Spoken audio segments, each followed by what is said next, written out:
This is the June virtual ID table. In the background is a cool fungus that I found when I was recently in Florida for a conference. I thought it was trash because I was in Miami Beach and there's a lot of trash there. Unfortunately, I was picking up a lot of trash on the beach and this looked like plastic. But on closer examination, it also looked like orange brains coming out of the ground. And then I realized it was a fungus. So it's called Glaziella aurantiaca, I think.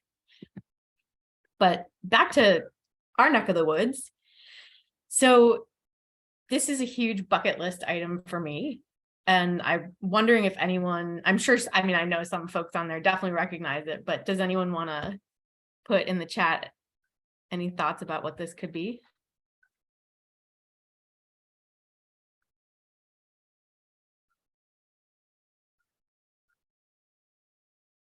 Or you could even, if you don't know what it is, oh yeah, wrinkly peach, totally. I was going to say you could just describe what it looks like to you. Totally looks like a wrinkly peach. And indeed, that's what it is. It's Rhodotus palmatus or palmatus. And I was pretty sad that I missed this while I was in Florida. I think it seems to come up at the beginning of June or late May, but then there is an observation from August as well. But I'm putting this, I mean, I'm showing it, obviously it's stunning. The cap is really the best part. Just beautiful kind of web-like ridges on the cap. I think it's good. I don't know what the origin of palmatus is, but I imagine it could be like the wrinkles in the palm of your hand, but that may not be true at all. I have no idea. Does anyone know what that means or why it's called that?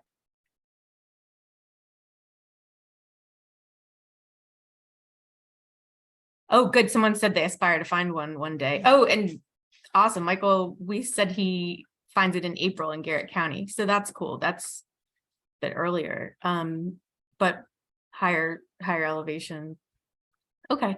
Well, anyway, one thing I love about iNaturalist. So this is Mitch and I are switching back and forth between, he'll do what you send him by email, and then I'm doing what we have on our iNaturalist project, our MAUDEC project, which you can find if you just search either, I think you search Mycological Association of Washington, it'll come up and you can join.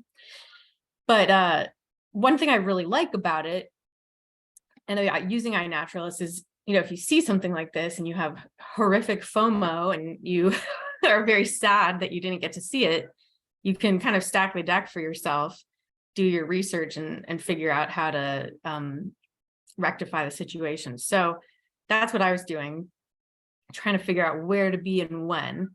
And from what I can tell, you know, it looks like this area, I mean, it's probably not just that area. Did they snag one yet? Did they snag one yet? Oh, Snag what? sorry, somebody. Yeah, thank you. There you go. Thank you, sweetie. Somebody is, if you could mute yourself. Okay. There we go. Okay. If you're anybody but Annie, please go on mute. Anyway, so it looks like, you know, basically along the Potomac River. I think in the past there may have been a sighting. I can't find it now, but it was near Leesburg, but also on the river. So I think that I'll be looking along that area. And, you know, the underside is gills and it's pink and it's, you know, not too exciting, but this isn't a difficult mushroom to identify once you know it, because like there's nothing else that has a cap like that and it's just gorgeous. So that's for those of us who have it on our bucket list. If anyone wants to do a special foray next year, I'm in for it. This was an interesting one that I think Marilyn Cat posted. And does anyone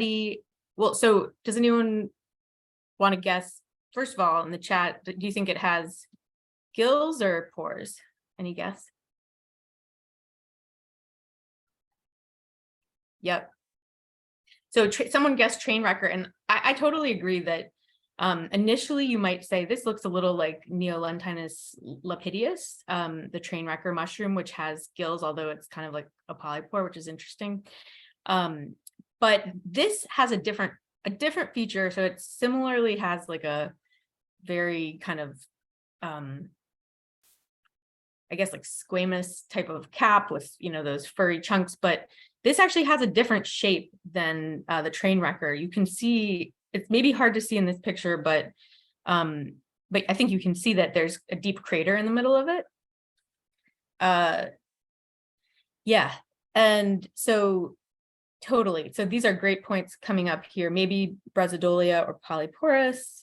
I don't think it's Cereoporus, looks like central stipe. That's great. So those are great things to notice. I'm just going to show you the next picture. There we go. Yeah, so I think here you can see there's definitely a central stipe, and it's also, pretty substantial, like thick central stipe. And I think other things I would notice are the color of the stipe. So it's not black at the foot or at the base, but it is darker. And the pores are a little bit decurrent, but not they're not decurrent being like running down the stipe or the stem. They're not as decurrent as something like Cereoporus squamosus or Dryad saddle, where it really is like those pores are kind of going all the way down. This seems to have more definition between the stipe and the fertile surface. Let's see, anything else? Anyone want to comment on the shape of the pores?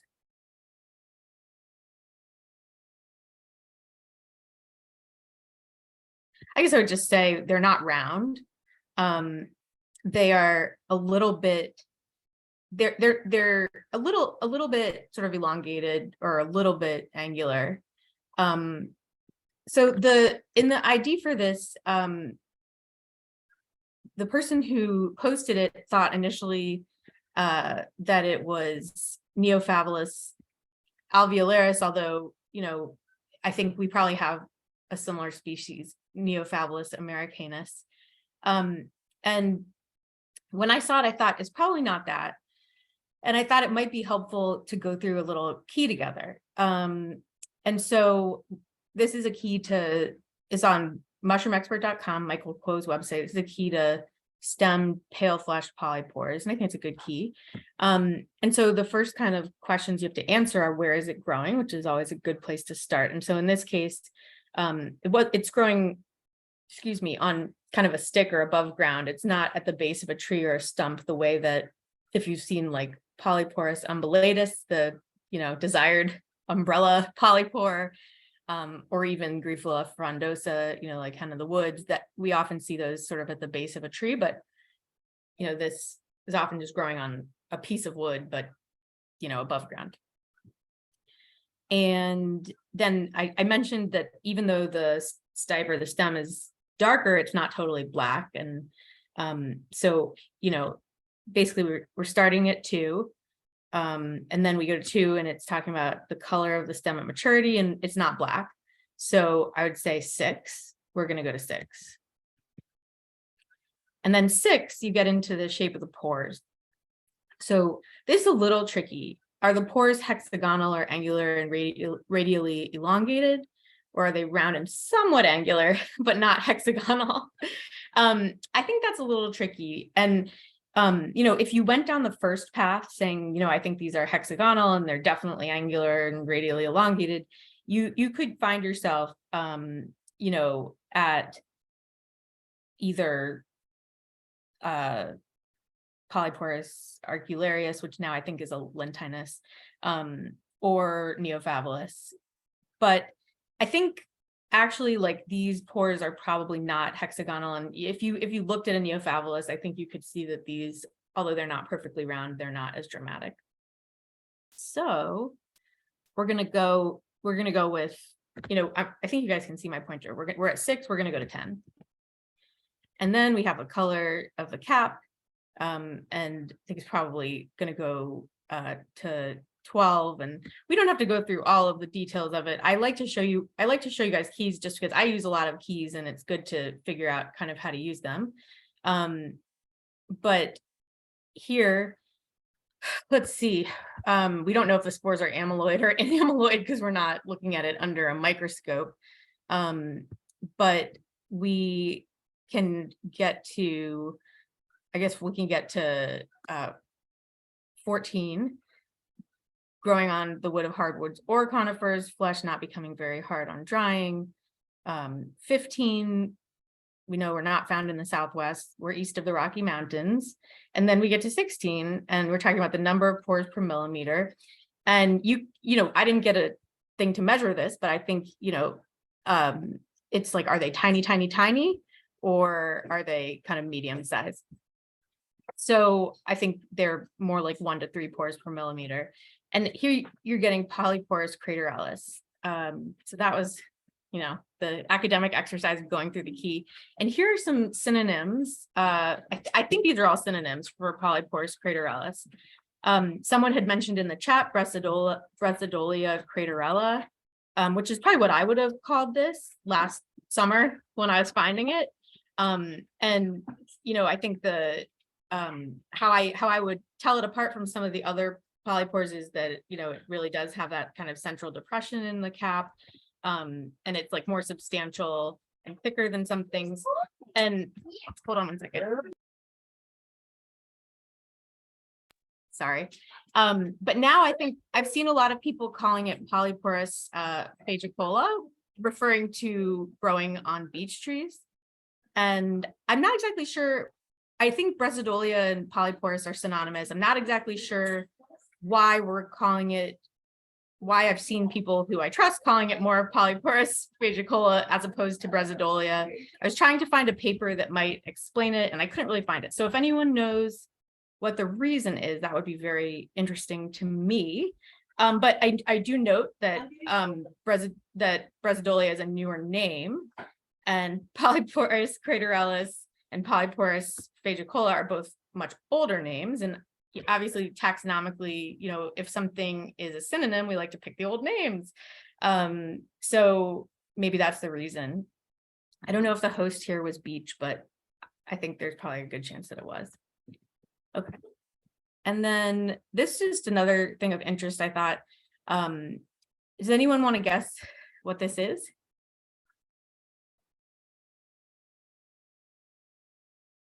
This is just from last week. Yeah, so Veronica, yep, a lot of folks are saying, oh, honey, honeys. And that's kind of interesting. Is anyone surprised? Armillaria mellia. Is anyone surprised to see this in early June? No. So okay, so John's not amused, not surprised. But other people are thinking it's early. So I do think there can be early, both Armillaria and also Desarmillaria, which are the non-ringed ones that we see around here. Generally, just think of them as their common name, the honey mushrooms. They're guild mushrooms. They're, you know, generally considered edibles, but they can cause some GI upset if they're not super duper cooked, and some people just don't tolerate them. But for these, their name, Armillaria mellia, comes from honey, like mellia, honey, and you can see these are really honey colored. I think if I saw these from far away, I might have thought, oh, did I find golden oysters? Because I've been looking for those. At this time of year, golden oysters are kind of coming out more, but as soon as you get close to them, you can very clearly see that they have a ring. And then, you know, can't think of what else it could be. They have a really substantial ring. They're white spored, and they're pretty substantial. And these are interesting because, you know, a lot of mushrooms, we say they're kind of opportunists, like they'll decay a tree, but they're more kind of coming in to do the cleanup after the fact, after the tree is already not doing so well. But this one, these honey mushrooms, they're like really a pathogen, and they do cause quite a bit of damage. Also responsible for the humongous fungus, which is like the biggest organism ever. So Google humongous fungus if you want to see some interesting stuff. And I just thought it is interesting. I mean, I do think I've seen some early honeys, but it's really not common. And this is another feature I love about iNaturalist. So I showed you the kind of map where I could see where is this Rhodotus palmatus, this wrinkly peach that I'm dying to meet IRL. And in this case, we can answer an interesting question about, you know, how weird is it to find honey mushrooms, you know, at this time of year? And the answer is pretty weird. So, you know, really, I mean, you can't even see much of a blip here for June or July. I mean, obviously the scale is big, so there, you know, it's 1,000 observations for bar, but you know, orders of magnitude higher in the fall. So that's all I have. And anyone have any questions or thoughts? Let's see, I'm just looking. Somebody said in central PA, the honey mushroom is often called popinki. I like that name. Is that like a particular language? Because I know I've heard that people pickle them in Poland, but I've heard it's a corruption of the Polish word for honey mushroom, or perhaps yeah, I know it's tied to Eastern Europe, and that's because there were so many Slavic peoples who migrated here in the past to work in coal mines. that's pretty cool. Yeah, I've never tried the pickled ones, but it's supposed to be, you know, I think people like them. Let's see, I see Mike, we said, someone said they believe there are 14 species of Armillaria in our area that are going under just a few names. Have we sequenced many? Great question. And I totally agree. There's probably tons of cryptic species there. We have sequenced, I think something that ended up being Armillaria gallica. And I think we may have also sequenced an Armillaria mellia, but maybe, I don't know, Tom or Megan, if either of you recall any other ones. I do know that our sequence for Armillaria gallica matched, I think, a herbarium specimen that was from a paper that out of Wisconsin. So that seemed like legit Armillaria gallica. But yeah, it would be interesting. That, you know, that would be a good thing to try to sort out. Let's see, what do the other people say?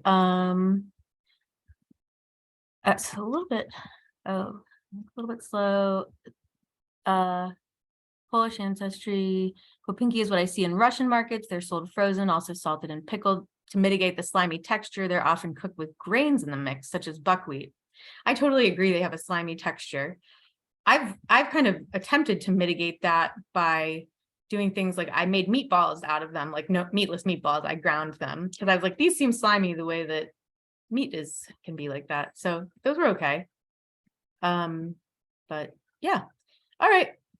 Well, as always, please join our INAP project. We love to see your observations. And I like to follow people and know what they're doing. Shout out to Elizabeth Axley, who I think is still in Cape Cod, and I'm heading up there in like a week and a half, and want to meet up with her to look for some mushrooms together in the Atlantic cedar swamp. So I will follow you and stalk you if you join our project, and